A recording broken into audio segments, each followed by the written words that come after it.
প্রিয় ছাত্রছাত্রীবৃন্দ, আসসালামু আলাইকুম। আশা করি তোমরা সবাই ভালো আছো। যে যেখানেই থেকো ভালো থেকো, সুস্থ থেকো। আর বাইরে বেশি ঘোরাফেরা করবো না। তোমরা তো জানো করোনার জন্য কি সরকার বাংলাদেশ তথা বিশ্বের প্রায় সকল শিক্ষা প্রতিষ্ঠান বন্ধ। তবুও বাংলাদেশের পরিপ্রেক্ষিতে শিক্ষা মন্ত্রণালয় একটা করোনাকালীন সময়ে ছোট্টখাটো একটা কি সিলেবাস করে দিচ্ছে। সেই সিলেবাসের আলোকে আমাদের স্কুলের ফেসবুক এবং ইউটিউব পেজে যে সমস্ত ক্লাসগুলো দেখবে এগুলো হচ্ছে তোমাদের সিলেবাসের মধ্যে। আর সিলেবাসটা দেখতে হলে তোমরা স্কুলের ফেসবুক অথবা ইউটিউব পেজে সার্চ করবা, করলেই সিলেবাসটা পেয়ে যাবা।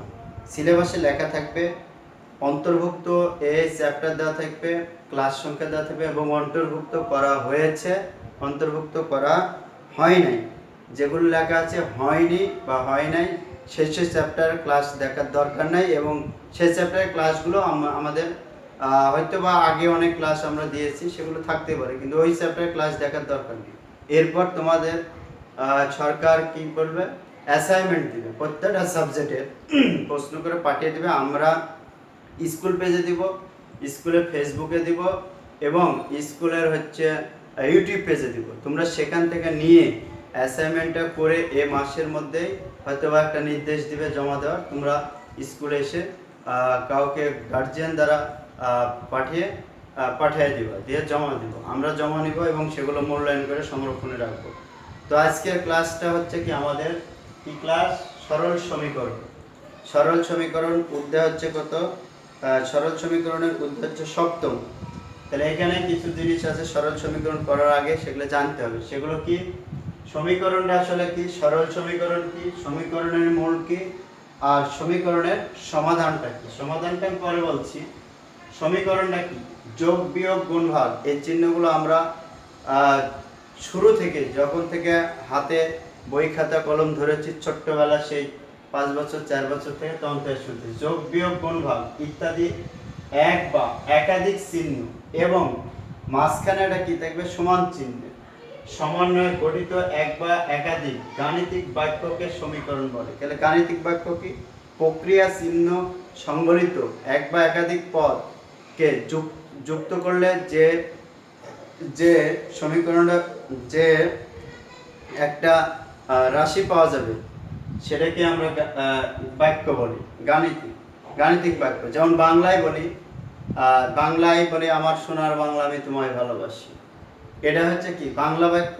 আর গণিতে কি, প্রক্রিয়া চিহ্ন থাকবে, সেখানে কয়েকটা পদ থাকবে, দুটো থাকতে পারে, তিনটে থাকতে পারে। যেমন এখানে কয়টা, 2x - 7 আছে, এটা বাদ দিলে এটা একটা কি বাক্য। আর যখন সমান চিহ্ন মাঝখানে আছে তখন এটাকে ধরা হবে কি সমীকরণ। এই গাণিতিক বাক্যটাই হচ্ছে। আর সমান চিহ্ন থাকবে, ডান পাশে থাকবে কিছু, ডান পাশে হয়তো এরকম আর একটা গাণিতিক বাক্য থাকতে পারে। এই থ্রিটাই একটা পদ এবং একটা পদে এটাকে বাক্য বলতে পারো তুমি, এটা এই ক্ষেত্রে। তাহলে এটা হচ্ছে কি আমাদের সমীকরণ। তাহলে কত, 2x - 7 = 3, এরকম তুমি একাধিক সমীকরণ লিখতে পারো। 5x + b = 5, এরকম নিজের ইচ্ছা মতো যতটা লিখবে ততটাই সমীকরণ। তাহলে সরল সমীকরণ কি, চলকের একঘাত বিশিষ্ট সমীকরণকে সরল সমীকরণ বলে। যেমন 2x + 1 = কত, 7, 2x + y = y + 4, এটাকে বলা হচ্ছে সরল সমীকরণ। সরল সমীকরণের অর্থ হচ্ছে এক ঘাত সূচক পাওয়ার। এর আগে তোমাদের আমি শিখেছি। যেমন ধরো x², এই স্কয়ারটাকে বলা হবে কি ঘাত। তার মানে কি, এটা কয় ঘাত, 2 ঘাত। তারপরে যদি x³ দিই 3 ঘাত, x⁴ 4 ঘাত, তাহলে এটাকে বলা হচ্ছে 4 ঘাত। তাহলে কি ঘাত অনুযায়ী ওই সমীকরণের নামকরণ করা হয়। ধরো আরো অনেক কিছু আছে যেগুলো তুমি পরে ক্লাস শিখবা, এতটুকু জানো। এটাকে বলা হয় পাওয়ার, সূচক বা ঘাত। তাহলে এই হচ্ছে ঘাত। তাহলে এখানে x এর উপর কোনো কিছু নাই, তার মানে কি একটা 1 ধরি আমরা। সাধারণত গুণ শেখানোর সময় শেখানো হয়েছে, 6 এ শিখছো, আমরাও শিখেছি ক্লাসে 7 এও শেখানো হয়েছে। যেমন ধরো x গুণ x সমান কত, x²। তার মানে কি বলা হয়েছিল তোমাদের যে গুণের সময় পাওয়ার যোগ হয়, তাহলে এর উপর কিছু নেই, মানে 1 আছে 2 দুইটা পাওয়ার। তার মানে কি এখানে কিছু নাই, মানে কি একটা 1 আছে, তাহলে কি এটা একঘাত বিশিষ্ট সমীকরণ। তাহলে সরল সমীকরণ কি, চলকের একঘাত বিশিষ্ট সমীকরণকে সরল সমীকরণ বলে, সেটা হচ্ছে কি সরল সমীকরণ। এই যে দুইটা লিখে দিছি সরল সমীকরণ। এখন যদি বলে স্যার এটাকে একটা x আছে, এটাকে আবার x y আছে, কি সমস্যা নাই, কিন্তু y এরও ঘাত কিছু নাই, তার মানে কি একটা 1 আছে 1 আছে, হয়তো বললাম 1টা হচ্ছে কি আছে বাইরে, যেটা আমরা দেখতে পাবো না, এমন কোনো যন্ত্র আবিষ্কার হয়নি যে এই 1টাকে আমরা দেখি, ধরে নিতে হয় আমাদের মনে মনে। তারপরে কি সমীকরণের মূল কি, কোন সমীকরণের চলক বা চলক সময়ে যেসব মানের জন্য বাম পক্ষ এবং ডান পক্ষ উভয় পক্ষ পরস্পর সমান হয় সেই সমস্ত মানকে সমীকরণের মূল বলে। তাহলে কি সমীকরণের এটা হচ্ছে কি মূল। তাহলে মূল কি হলো, যে মানটা দিলে উভয় সমীকরণ কি হবে সমান হবে, তাকে সমীকরণের মূল বলে। যেমন ধরো এটাকে যদি আমি x এর পরিবর্তে 5 দিই, এটা কোন অবস্থা আছে, তাহলে 5 দুগুণে 10 হবে, 10 এর থেকে যদি আমি 7 বিয়োগ করি তাহলে এরপরে 3 হবে, এরপরে 3 হবে। তার মানে কি ওটাই বোঝাচ্ছে যে উভয় পক্ষে সমান হবে সেই সমস্ত মানকে সমীকরণে কি বলা হবে মূল। তাহলে এই সমীকরণে যদি 5 দিই এবং 5 দিলে এটা কি মূল হবে 5। দেখুন ধরো এটা সমীকরণ যখন শিখাবো তখন এটা উপরে নিয়ে যাবো, কিভাবে মূল বের করতে হয় সেটা আমরা জানবো। তাহলে এবার হচ্ছে কি সমীকরণের সমাধান। তাহলে কোন সমীকরণের মূল বা বীজ নির্ণয় করাকে এর সমাধান বলা হয়। তাহলে মূল বা বীজটা নির্ণয় করাকে সমাধান বলা হবে এই সমীকরণে। তাহলে আমরা কি শিখলাম, সমীকরণ কি, সরল সমীকরণটা কি, সমীকরণের মূলটা কি। তাহলে আমরা তিনটা জিনিস শিখলাম, এবং সমীকরণের সমাধান কি, সমীকরণের মূল বা বীজ নির্ণয় করাটাই হচ্ছে সমীকরণের সমাধান। তাহলে আমরা এখন হচ্ছে সমীকরণে যাব, দেখি কি হচ্ছে সমীকরণে। তাহলে এইবার আমরা কি ছোটখাটো সমীকরণগুলো আমরা দেখি, এক চলক বিশিষ্ট সমীকরণগুলোই আমরা দেখব। তোমাদের এখানে এক চলক বিশিষ্ট সমীকরণ আছে, কারণ দুই চলক বিশিষ্ট পরের ইয়াতে যদি থাকে, পরের ক্লাসে নেক্সট ক্লাসে আমরা সেইটা দুই চলক বিশিষ্ট সমীকরণগুলো অবশ্যই শিখব। তাহলে আমরা সাধারণত এখানে কি করব, এক চলক বিশিষ্ট সরল সমীকরণের সমাধান শিখব। যেমন ধরো একটা অঙ্ক যদি আমি এখানে দিই, কত ধরো 2x + 5 = x প্লাস কত হচ্ছে x প্লাস গাছা সমীকরণ তাহলে সমীকরণের পদ্ধতি দেখো, পদ্ধতিগুলো এখন আমি শিখাই যে কি আছে। 1 মিনিট একটু দেখি পদ্ধতিগুলোর মধ্যে তোমাদের কয়েকটা পদ্ধতি আমি শিখাই, ওইটা নিচে এখন সমীকরণের পদ্ধতিগুলো শিখতেই হবে, যেহেতু একটু দেখাইনি যে কি ধরনের পদ্ধতিগুলো আমরা জানি, সেই পদ্ধতিগুলোই শিখি। দেখো সপ্তম অধ্যায়, সবাই বই বের করি, সপ্তম অধ্যায় সমীকরণের এখানে যেই পদ্ধতিগুলো আছে সেটা হচ্ছে, তাহলে এবার বলেছে কি সমীকরণের শুরুতে যোগের ও গুণের বিনিময় বিধি। যেমন ধরো এবি হবে যোগ এবং গুণের বিনিময় বিধি। আচ্ছা যোগের বিনিময় বিধি একটা ধরো, যোগের হচ্ছে বিনিময় হচ্ছে বিধি, এই জিনিসটা আমরা দেখি যোগের বিনিময় বিধি। যদি আমি এরকম করি, ধরো a প্লাস হচ্ছে এটা, b প্লাস হচ্ছে এই, তাহলে এখন দেখো এইটা সমান চিহ্নের অর্থ হচ্ছে কি উভয় পক্ষে কি আছে সমান আছে। যেমন ধরো a এর মান যদি তুমি 2 ধরো আর b এর মান যদি কত হবে 3, a সমান 2 আর b সমান যদি 3 ধরি, তাহলে এখানে 2 যোগ হচ্ছে 3 আর এখানে কি 3 যোগ হচ্ছে 2, তাহলে এখানে বা লিখতে হয় কারণ মাঝখানে সমান চিহ্ন, তাহলে এখানে একটা সমান চিহ্ন দেওয়া যাবে না। সমীকরণে কি মাঝখানে একটাই সমান চিহ্ন, তাহলে এটা 5, তাহলে এটা 5, তাহলে এই তো সমান হলো। তার মানে কি 2 যোগ 3 হাজার আর 3 যোগ 2 হাজার সমান কথা। তাহলে এবার দেখো এটা হচ্ছে কি যোগের। এবার দেখো গুণের, তাহলে 2 নম্বর কি গুণের বিধিটা হচ্ছে কি গুণের বিনিময় বিধি, গুণের বিনিময় হচ্ছে বিধি। গুণের বিনিময় বিধিটা এবার আমরা দেখব গুণের বিনিময় বিধি।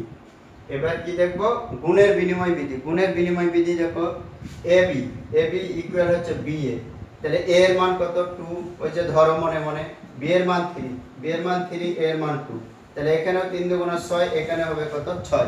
তার মানে কি যোগের বিনিময় বিধি এবং গুণের বিনিময় বিধি আমরা শিখলাম। 2 গুণন 3 ও যা, 3 গুণন 2 ও সেটে। তারপরে কি গুণের বন্টন বিধি। এইবার আমরা এসে আরেকটা জিনিস শিখব, নাম্বার 3 গুণের বন্টন বিধি। তাহলে দেখো গুণের বন্টন বিধিটা কিভাবে হয়। গুণের বন্টন বিধি, এটা গুণের বন্টন বিধি। তাহলে গুণের বন্টন বিধিটা আমরা একটা নজর দেখি। ধরো A B plus C equal যদি আমি ধরি কত, এটা গুণ দিলে কত হবে এ বি, আর এ দিয়ে সি এর গুণ দিলে আমরা এটা শিখেছি এসি। তাহলে এখন যদি আমি ধরি এরকম জি এ এর মান হচ্ছে 2, বি এর মান ধরো 3 আর সি এর মান ধরো 4, তাহলে এ এর মান যদি আমি 2 দিই, বি এর মান 3 দিই আর সি এর মান যদি 4 দিই, তাহলে এ এর মান কত হচ্ছে 2, বি এর মান 3, এ এর মান 2, সি এর মান আবার 4। তাহলে এখানে দেখো 2, এখানে গুণ অবস্থা আছে কিন্তু 2, এই দুটোর ভিতরটা যোগ করো। আগে ব্র্যাকেটের কাজ করতে বদমাস আমরা তো শিখেছি। তাহলে কত হবে 7, এখানে 3 দুগুণে 6 যোগ, তাহলে এই দুটো এভাবে ব্র্যাকেট করতে পারো সুবিধার জন্য। 4 দুগুণে কত 8, তাহলে 8 7 কত, তাহলে 3 দুগুণে 6, 4 দুগুণে কত 8, তাহলে কত হলো বি প্লাস, আচ্ছা ধরো কত এ বি প্লাস হচ্ছে কত এসি, তাহলে বি প্লাস সি, 4 3 7, 4 দুগুণে 14, তাহলে 3 দুগুণে কত হবে 6, 3 দুগুণে 6 ও না, তাহলে এটা সমান এ বি, তাহলে 3 দুগুণে 6 আর 2 গুণ 4, 4 দুগুণে 8 6 8 6, হ্যাঁ। তাহলে এইবার হলো কত, তাহলে এইবার আমাদের দেখো হিসাবটা তো ঠিক আছে, 7 দুগুণে কত 14, 8 6 কত 14। এইটা হচ্ছে কি গুণের হচ্ছে আমাদের কি বন্টন বিধি। তাহলে এইবার একই এটা সমান এটা, তাহলে এইভাবে তুমি আরো অনেকগুলো নিজের মতো করে কি এবার রাশিটা লিখে সাজাতে পারো, আর নিজের মতো করে এ বি সি ডি দিতে পারো অথবা এক্স ওয়াই জেড, তুমি যা খুশি দাও। ছেলেরা কি একটা যদি মান ধরো, এভাবে মান ধরে যদি নিজের মনের মতো করে বসাও নিজের ইচ্ছা মতো, তাহলে তুমি বুঝতে পারবা বন্টন বিধিটা কি। তাহলে আমরা শিখলাম কি সমীকরণ, একঘাত বিশিষ্ট সমীকরণের মূল বীজ। এবার দেখো সমীকরণের বিধি সমূহ। বিধি বলেছে এখানে পক্ষান্তর বিধি একটা, কয়টা বিধি আছে বিধিগুলো লিখি। তাহলে সমীকরণের বিধি, তাহলে একটা লিখি। তাহলে প্রথমটা হচ্ছে কি পক্ষান্তর বিধি। এক কি বলেছে পক্ষান্তর বিধি, তাহলে পক্ষান্তর বিধি। দুই বলা হয়েছে কি তারপরে কি বর্জন বিধি, এটা বিধি। তারপরে বলা হয়েছে পক্ষান্তর বিধি, বর্জন বিধি। তারপরে বলা হচ্ছে আল গুণন বিধি।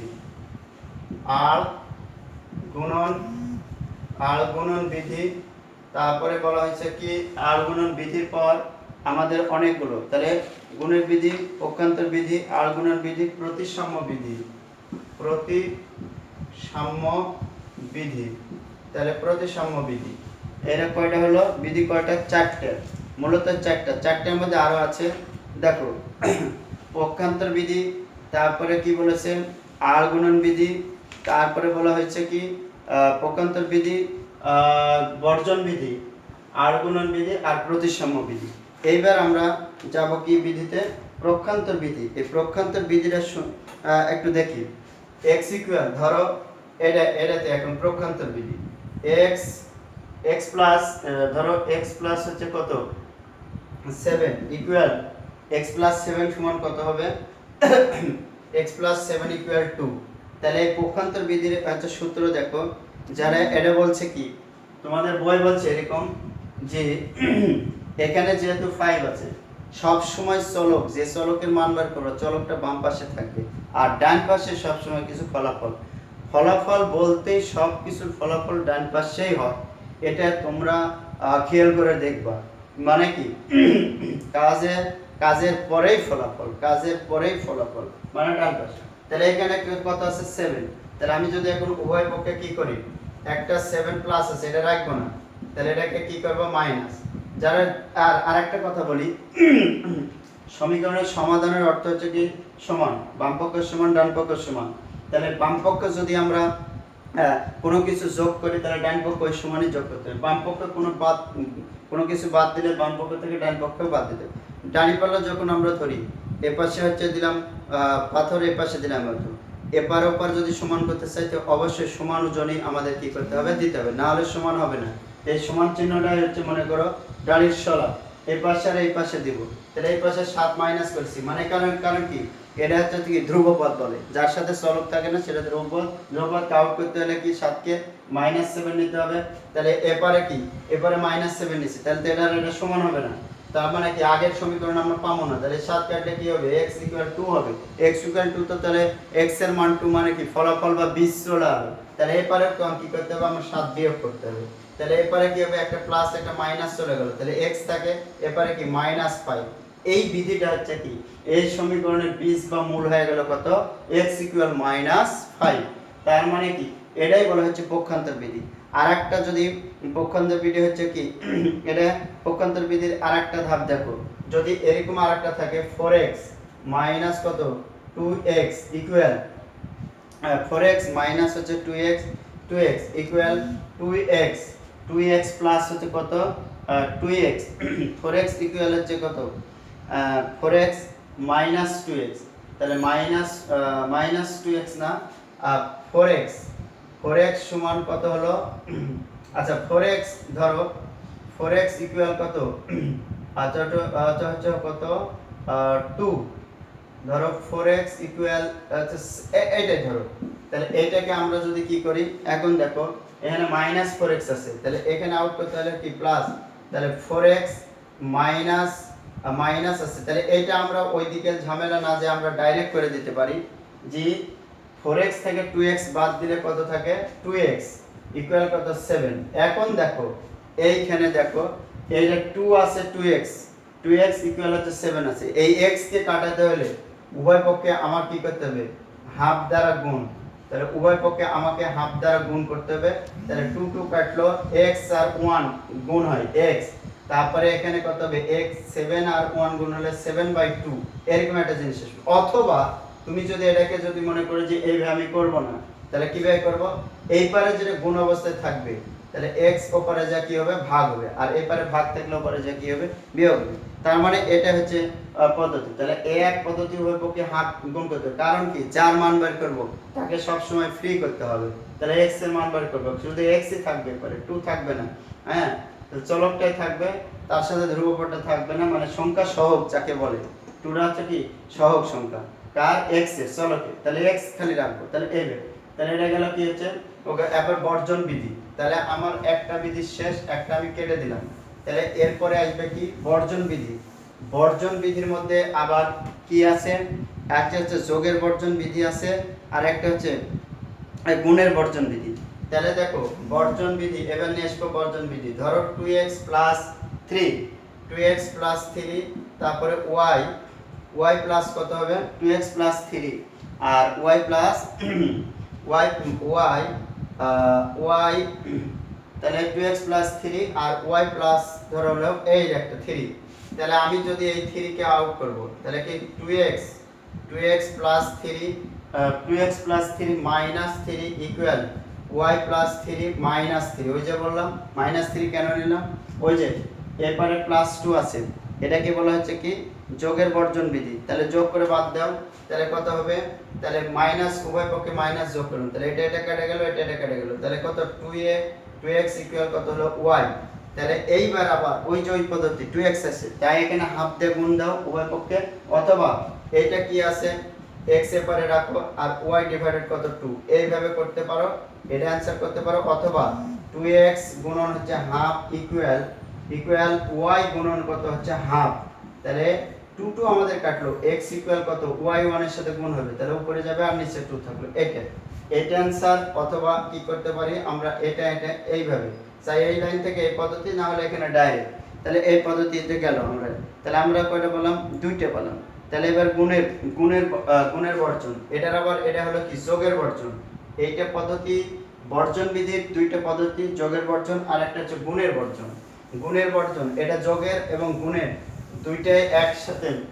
দেখো এবার গুণের বর্জনে বলছে কি দেখো, এইবার ধরো এবার যোগ গুণ একসাথে আমার প্রায় হয়ে গেছে x + 1 এক্স প্লাস হচ্ছে 1 ইকুয়াল ধরো কত হচ্ছে এ 4 ইনটু এক্স প্লাস 1 4 ইনটু কত এক্স প্লাস হচ্ছে 2 ধরো এই, তাহলে উভয় পক্ষে কি বলেছে গুণের বর্জন বিধি। তার মানে কি আমি ইতিপূর্বে তোমাদের গুণের বর্জন বিধি দেখাইছি x প্লাস হচ্ছে 2, তার মানে কি y বাই 4 4 4 4 4 কাটবে, তাহলে এখানে কি থাকবে x প্লাস 1 x প্লাস 1 তো y 1 কে গুণ দিলে x প্লাস 1 হয়, আর এখানে 1 কে গুণ দিলে x প্লাস 2 ই থাকে, তাহলে ওই x টা পরে নিয়ে চলে আসো, তাহলে এরপরে নিয়ে আসলে কি হবে এটা তো 0 হবে। আচ্ছা ধরো এখানে একটা 2 লাগাতে হবে, 0 তো হবে না, তাহলে এখানে x আছে, তাহলে 2x প্লাস 1 প্লাস 1, তাহলে এই 1টাকে যদি তুমি মনে করো যে ওপারে পার করে দিতে পারো, এপারে কি প্লাস আছে। আরেকটা পদ্ধতি এখানে দেখো, এটা চাই উভয় পক্ষে -1 করবা, বাম পাশে সবসময় ফ্রি রাখবো, না করলে ওই পদ্ধতিটা শিখেছি। তাহলে নতুন আরেকটা পদ্ধতি দেখো যে কি করব আমরা চলককে সব সময় বামে দেখতেছে, তাহলে ওপারের চলক কি আছে প্লাস চিহ্ন আছে, এপারে এসে মাইনাস হবে, আর এপারে কি আছে 2 আছে, ওপারে গেলে কি আছে -1 হবে, তাহলে এখানে বিয়োগ করলে x হয়, এখানে বিয়োগ করলে 1 হয়, তার মানে কি x এর ফলাফল বা বীজ বা সমাধান কত হলো 1। তাহলে এটা হচ্ছে কি এবার r গুণন বিধি। এরপরে যাব আমরা r গুণন বিধিতে, দেখো কি লেখা আছে r গুণন বিধি। তাহলে r গুণন বিধি আসো r গুণন বিধি।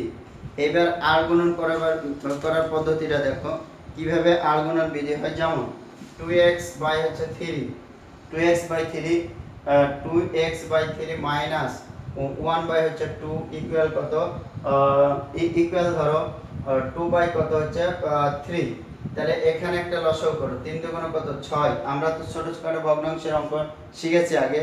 তারপরে কি এই 3 দ্বারা এটাকে ভাগ দিলে 2 হবে, 2 দ্বারা এটাকে গুণ দাও, তাহলে 4x মাইনাস এটা দ্বারা গুণ দাও, তাহলে ভাগ দাও, তাহলে কত হবে 3 3 দেও মানে ফলাফল দেয় 3, তাহলে 2 বাই কত 3, তাহলে এখানে বিয়োগ করার কোনো কিছু নাই, এখানে বিয়োগ করার কিছু নেই, তাহলে সরাসরি আমরা কি করব উপরে যোগ বিয়োগ হয় না, তাহলে এখানে গুণ দাও 3 4 কত 12x মাইনাস 3 3 কে 9 6 দুগুণ কত 12, তাহলে এপারে 9 আছে, তাহলে ওই যে শিখেছি একটা জিনিস, যে পারে যদি মাইনাস থাকে ওপারে যা কি হবে প্লাস, এরকম একটা জিনিসও শিখলো।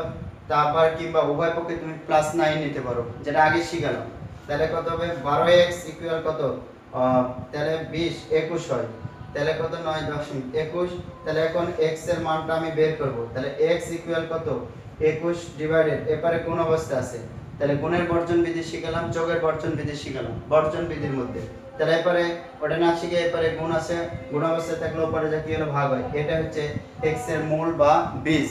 তাহলে এইভাবে হলো কি r গুণন মানে কি ক্রস, এপারের লব ওপারের হর, ওপারের লব এপারের হর, এভাবে গুণ।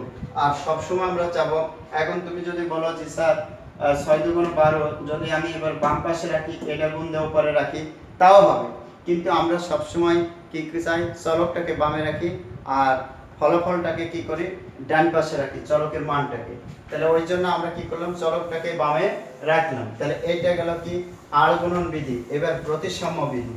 প্রতিসাম্য বিধির অর্থ হচ্ছে কি এপারের যদি সবগুলো ওপারে নাও, ওপারের সবগুলো ওপারে নাও, তাহলে প্রতিসাম্য 1 + x ইকুয়াল 5x প্লাস হচ্ছে ধরো 8, 1 + x 5x প্লাস হচ্ছে 8, তাহলে আমি যদি মনে করি যে 5x প্লাস 8টাকে এবার নিব, 2x প্লাস 1টাকে ওপারে দিব, আমার কোনো মারবে না, কারণ ধরো ডানি পাল্লার তুমি শলাকা ধরে আছো, ডান পাশে মনে করো চাল মাপছো বা ডাল মাপছো দিলে, আর বাম পাশে কি থাকলো সাধারণত বাম পাশে দোকানিরা দেখবা কি নাই ওজনের পাথর, যেটাকে আমরা বলি কেজি বাটখারা যেটাকে ভালো কথা বাটখারাগুলো নেই, সে বাম পাশে দিই, আর যদি বাম পাশের বাটখারা ডান পাশে দিই আর ডাল বা চাল যদি বামে নিয়ে আসি তাহলে তো কোনো সমস্যা নেই, কারণ আমার মাপা নিয়ে কথা সমান হলে পুরে গেল। তাহলে এটাকে বলা হয়েছে কি প্রতিসাম্য বিধি। এই পারের সবগুলো যদি এপারে আসে, এই পারের সবগুলো ওপারে গেলে কোনো মানের পরিবর্তন হয় না, কোনো মানের পরিবর্তন হবে না, এটাকে বলা হয়েছে কি বিনিময়, এটাকে বলা হয়েছে কি বিনিময়। প্রতিসাম্যটাও এক প্রকার কি বিনিময়, মানে স্থান বিনিময় জাস্ট। তাহলে এখন যদি বলো যে স্যার এর আগে দেখালেন যেমন 5x + 5 = 7, তাহলে আপনি দেখালেন 5x = 7 - 5, এপারে প্লাস আছে উপরে গেলে মাইনাস হলো, আর উপরের মাইনাস যদি থাকে এপারে এসে কি হয় প্লাস হয়, এই জিনিসটা আপনি দেখাইছেন, কিন্তু তাহলে এপারে কেন কোনো চিহ্ন পরিবর্তন হলো না। চিহ্ন পরিবর্তন হবে না এই জন্য যে জাস্ট খালি কি হয়েছে, স্থান পরিবর্তন হয়েছে, মানের তো কোনো পরিবর্তন হয়নি। এখন মানের পরিবর্তন হলে তখন আমরা কি করি, তার মানে কি এই গোটাটুকু ধরো বেঞ্চে বসে আসো, 2 বেঞ্চে, এ বেঞ্চে 4 জন, পরের বেঞ্চে 4 জন, তাহলে পরের বেঞ্চে 4 জন যদি এ বেঞ্চে আসে, এ বেঞ্চে 4 জন ওইখানে গেল, তাহলে এখানে কোনো পরিবর্তন হলো? যা জাস্ট তাই, কম বেশি কোনো কিছুই হলো না। এটাই বলেছে কি প্রতিসাম্য বিধি। তাহলে এইবার আমরা দেখি কিছু সমাধানের অঙ্ক আমরা করি। তাহলে কি তাহলে আর গুণন বিধি কি বলছে, বাম পক্ষের লব আর ডান পক্ষের হর, আর ডান পক্ষের লব বাম পক্ষের হরের সাথে গুণ। প্রতিসাম্য বিধি হলো আর গুণন বিধি হলো।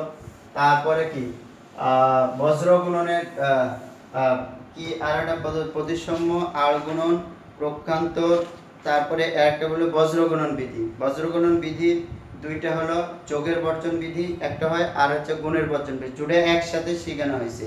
আর পক্ষান্তর বলেছে এই পক্ষে উভয় পক্ষে যোগ করতে পারো, বাবা এই পক্ষে মাইনাস থাকলে ওই পক্ষে নিয়ে যেতে পারো, ওই পক্ষে প্লাস থাকলে এবারে মাইনাস হবে, যেটা বললাম এই। আর প্রতিসাম্যর ক্ষেত্রে কোনো পল্টিবে না, যা আছে তাই। যেমন ধরো একটা অঙ্ক সমাধান করো, যদি বলা হয় সমাধান করো, ধর কি সমাধান, কিরকম সমাধান ধরো করো, ধরো এরকম যে 5x প্লাস মাইনাস 2 আর হচ্ছে 7, এটা সমাধান। এটা তুমি কোন পক্ষে করবা? তাহলে তুমি যদি করো যে এটা কি করব, বজ্রন বিধি করব বা কি করব, পক্ষান্তর করব। তার মানে কি 5x এবারে এই একটা পদ্ধতি করতে পারো কি -2 থাকলে +2 দিতে হবে, তাহলে উভয় পক্ষে +2, তাহলে এখানে হবে কি 5x ইকুয়াল প্লাস মাইনাস কেটে গেল, এখানে হবে কত 9, তাহলে এখানে কি করতে পারবো, এইবার আবার কি করব, গুণের বর্জন বিধির মধ্যে গুণের বর্জন বিধি করতে পারো। তাহলে উভয় পক্ষে 5 কে আউট করতে হলে 1/5 লাগবে, তাহলে এটা করতে পারো। অথবা তুমি যদি মনে করে পারে গুণ আছে করে কি করো, ভাগবো 5x গুণন 1/5, 9 গুণন তখন কি হবে ইকুয়াল 9 গুণন 1/5, তাহলে যা নিব উভয় পক্ষে সমান নিতে হবে। তাহলে 5 কাটলে x, আর এখানে কত 9, উপরে 9 বাই কত নিচে হচ্ছে 5 এটা। অথবা তুমি যদি মনে করো না আমি এটা করব না, আমি কোন পদ্ধতিটা করব, এইখান থেকে আমি দেখাই। ধরো তুমি এই পদ্ধতিতে আসবা, কত 5x - 2 = 7, এপারে মাইনাস থাকলে উপরে গেলে প্লাস, চলক সব সময় বামে রাখবো আর ধ্রুবপদটা সব সময় ডানে নিয়ে যাওয়ার চেষ্টা করব, বাম পাশে ধ্রুবপদ রাখবো না। তাহলে কি হলো, এটা উপরে নিয়ে চলে যাও, তাহলে কত হলো 5x = কত 9, তাহলে এবারে কি গুণ আছে 5টা, চলকের সাথে গুণ অবস্থা আছে, গুণ থাকলে উপরের যায় ভাগ করবে, উপরে যা কি হবে 5, এই যে দেখো একই। চাই তুমি এই পদ্ধতি আর এটা কি হলো বিকল্প, এটা হচ্ছে বিকল্প, তুমি যে পদ্ধতি শোনো করো সেই পদ্ধতিতে তোমার কি সমাধানের অঙ্কগুলো হবে। এই সমস্ত অঙ্কগুলো সাধারণত এইভাবেই বের করলে সমস্যা নেই।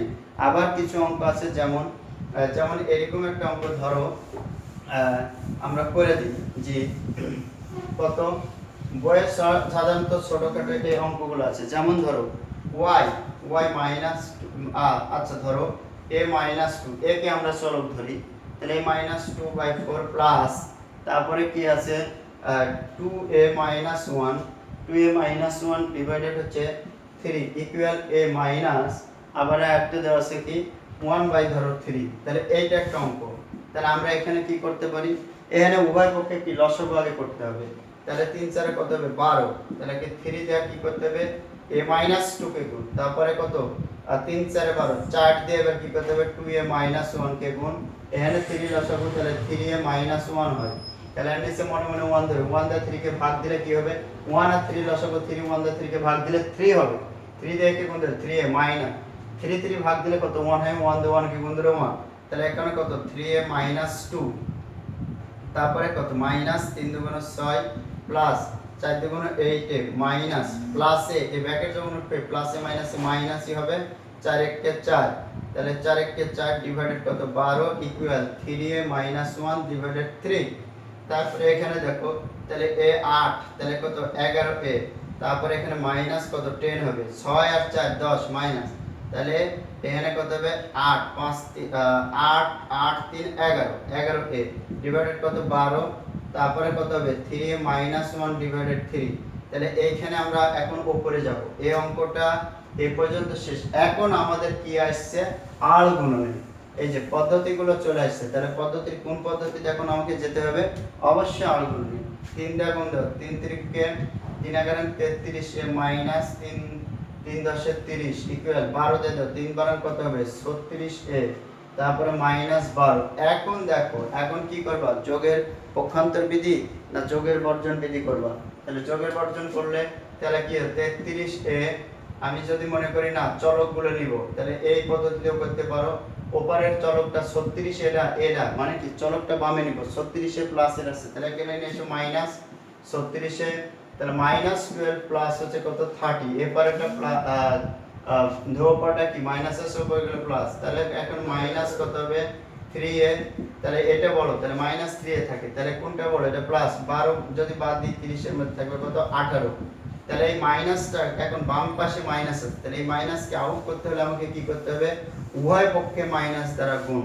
কি করতে হবে, উভয় পক্ষে মাইনাস দ্বারা গুণ দিলে মাইনাস হচ্ছে প্লাস, আর এখানে মাইনাস এইখানে লেখা দিবা উভয় পক্ষে কত, উভয় পক্ষে মাইনাস দ্বারা কি করে গুণ করে, উভয় পক্ষে মাইনাস দ্বারা গুণ করে, এই জিনিসটা লিখে দিলাম।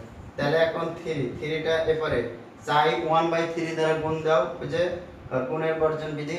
তারপর না হলে কি হলো, এপারে 3 গুণ অবস্থায় আছে, এটা ডাইরেক্ট ওপারে নিয়ে যা কি করব আমি ভাগ দিতে পারি।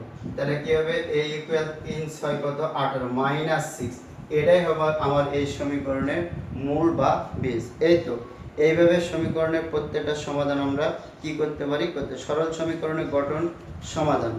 তাহলে সরল সমীকরণ গঠন এবং সমাধান, তাহলে দেখি সরল সমীকরণ একটা গঠন করব এবং তার সমাধান করব। ধরি দেখো যদি বলে একটা সংখ্যা ধরো, দেখো তোমার বইয়ে অনেক প্রথমে উদাহরণ দেওয়া আছে সমীকরণ কিভাবে গঠন করতে হয় এবং তার সমাধান, সমীকরণ গঠন এবং সমাধান। তাহলে এই অনুশীলনী 7.2 আছে, অনেক অঙ্কই আছে, তার মধ্যে ধরো একটা একটা অঙ্ক ধরো, কোন সংখ্যার অর্ধেক থেকে তা ধরি, এর একটা প্রশ্ন, কোন সংখ্যার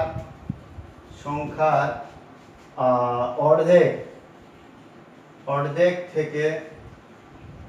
থেকে তার এক চতুর্থাংশ বিয়োগ করলে বিয়োগফল কত হবে, বিয়োগফল চতুর্থাংশ বিয়োগ করলে বিয়োগফল ধরো কত এত হয়, সংখ্যাটি কত, এরকম ধরো একটা অঙ্ক তোমাকে দেওয়া হবে। তাহলে আমাদের সংখ্যাটা দেওয়া নাই, খালি কথাই লেখা আছে, কোনো কিছু দেওয়া নাই, চলকও দেওয়া নাই, সংখ্যাও দেওয়া নাই, যোগের সংখ্যা 1 বিয়োগ 2 এগুলো দেওয়া নাই, বলে অঙ্কের সংখ্যা সেটা না। তার মানে কি আমরা তাহলে ধরে নিতে হবে,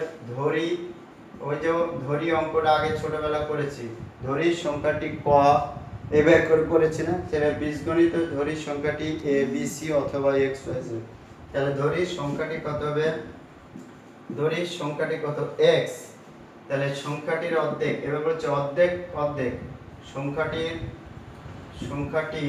অর্ধেক, তাহলে অর্ধেক করতে হলে কত হবে x এর 1/2 মানে হাফ, তার অর্ধেক যে সংখ্যাটা তার অর্ধেক, তাহলে x এর এত, তাহলে এটা গুণ দিলে এর মানে কি একটা গুণ, এরই হচ্ছে গুণের কাজ করে, x বাই কত 2 এবং কত 1/4। এবার লেখো আবার বলেছে 1/4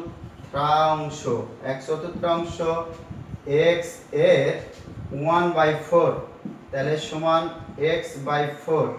এই দুটো আমরা পেয়ে গেলাম। কি পেলাম, তাহলে হাফ আর x এর 1/4, এক অর্ধেকও পেলাম, কোন সংখ্যাটা, যে সংখ্যাটা ধরেছি তার অর্ধেক x/2, চতুর্থাংশ কত x/4, চতুর্থাংশ মানে 4 ভাগের 1 ভাগ, আর অর্ধেক মানে হাফ, তাহলে 1/3 যদি থাকে 3 ভাগের 1 ভাগ, তোমাদের বই 1/3 আছে, তাহলে আমি চতুর্থাংশ দিলাম। তাহলে এবার দেখি, তাহলে এই পর্যন্ত আমাদের লেখা হলো। এবার প্রশ্নে বলেছে কি বিয়োগ করলে বিয়োগফল এটা হবে, তার মানে কি এই দুটো বিয়োগ করলে ফলাফল সমান কত হবে, তার মানে কি এটা সমীকরণ। তাহলে এইবার সমীকরণটা হচ্ছে কিরকম, তাহলে দেখো এটাই প্রশ্ন মতে যেটা বলছে সেটা হচ্ছে কি তার সমীকরণ, এই সমীকরণটাই বের করতে বলছে, সমীকরণ নির্ণয়। প্রশ্ন মতে হাফ বিয়োগ x/4 ইকুয়াল কত 60, ফলাফল দাঁড়াবে কত বলিছে বিয়োগফল হবে 60। তাহলে অর্ধেক থেকে 4/1 ভাগ বিয়োগ করলে 60। তাহলে এখানে এসো 4 এর দুই লসগু কত হবে 4। তাহলে এটা গুণ দিলে হচ্ছে কত 2, 2x 4 দিয়ে 4 ভাগ দিলে 1, 1 দিয়ে x এ গুণ দেব x, এগুলো আমরা শিখেছি অনেক আগে। তাহলে এখন দেখো এটা বিয়োগ করি, তাহলে x বাই কত 4, এখন দেখো 60। তাহলে এখন কি করব, ওই যে বললাম চাই গুণের বর্জন বিধি করো অথবা কি করো ক্রস গুণন দাও, আর গুণ তার নিচে মনে মনে একটা 1 ধরি, মনে মনে এই 1 ধরো, 1 দিয়ে x কে গুণ দাও আর 4 দিয়ে 8। তাহলে আমি বলেছি চলক সব সময় কি বাম পাশে নিয়ে আসো। তাহলে x, তাহলে 6 4 6 কত 24 শূন্য কত 240। তাহলে এই সমীকরণের সংখ্যাটি ছিল, তাহলে লিখব অর্থাৎ আমরা লিখে দিলাম অর্থাৎ সংখ্যাটি কত 60, এটাই आंसर। অর্থাৎ সংখ্যাটি ছিল আমার কত 60, ওই সংখ্যার অর্ধেক আর 1/4 বিয়োগ করলে বিয়োগফল কত হবে 60 হবে। কি করে 60 হয়, তাহলে এইবার আমরা কি করব, এই 60 যে হবে তারপরে হাফের থেকে এই সংখ্যার হাফ অর্ধেক, এই সংখ্যার 4/1 বিয়োগ করলে 60 হয়। সেটা এখন দেখো তুমি যদি মনে করো উত্তরটা কি ঠিক হবে বা সংখ্যাটা কত হয়েছে, সংখ্যাটা কি 240 হলো, তাহলে 240 হলো কিনা এবার দেখি। তাহলে 240/2 মাইনাস 240/4 ইকুয়াল 60। দেখো বাম ডান এটা কি, ওই যে বলেছে কি বলেছে সমীকরণের বীজ কাকে বলে, ওই যে প্রথমে শিখেছি বাম ডান কি সমান হতে হবে। তাহলে এটা দেখো 4 কত 12 দুগুণে 24 120, এখানে মাইনাস তারপরে কত 4 6 24 60। তাহলে 120 এর মধ্যে 60 বিয়োগ দিলে কত 60 হয়, এপারেও 60। দেখো ডান বাম দুটাই কি সমান হয়ে গেছে। এই সমান চিহ্নের অর্থ কি বাম পক্ষে যাওয়া ডান পক্ষে যাওয়া। কোনটা সমীকরণের সমাধানটা হচ্ছে কি ফলাফল বা বীজ যেটা পাইলাম আমরা 240, ওই 240 এই সমীকরণের x এর পরিবর্তে x এর মান যেটা সেটা বীজ বা ফলাফল বসায় দিলাম। তাহলে দিয়ে এখানে হিসাব করলে উভয় পক্ষে কি হলো 60 আর 60 আমরা পেয়ে গেছি। তার মানে কি আমার উত্তরটা কারেক্ট আছে, কি সংখ্যাটা হয়তো কত 240। তাহলে আমরা মোটামুটি ইনশাআল্লাহ এইভাবে কি পরবর্তী অঙ্কগুলো আরো অঙ্ক আমাদের যদি দেওয়া হয় ইনশাআল্লাহ আমরা পারবো বলে আশা করতে পারি, তো নাকি? হ্যাঁ ইনশাআল্লাহ আমরা সব পারবো। তো আমি যেটা বলছি তোমরা সবাই অঙ্কগুলো দেখবা, যেভাবে করালাম এই অঙ্কগুলো দেখবা, এখন আস্তে আস্তে পড়বা, উদাহরণগুলো দেখবা বেশি বেশি, তাহলে এগুলো পারবো। তো সবাই ভালো থাকবা, সুস্থ থাকবা। আর এই চ্যাপ্টারের উপর তোমাদের মূল্যায়ন স্বরূপ কি অ্যাসাইনমেন্ট হবে, এই অ্যাসাইনমেন্ট তারা কি দিবেন সরকার মন্ত্রণালয় থেকে সরকার কর্তৃক, সেটা আসলে ওই তো বললাম স্কুলের ফেসবুক ইউটিউব পেজে লোড করা হবে, তোমরা ওগুলো দেখে নেবা এবং সে অনুযায়ী A4 কাগজে বলা হবে, নির্দেশনা আছে ওখানে নির্দেশনাও থাকবে, তাহলে ওই অনুযায়ী লিখে লিখে পাঠাবো, কোনো লাল কালি কলম ব্যবহার করবে। সবাই ভালো থেকো, সুস্থ থেকো, আল্লাহ হাফেজ।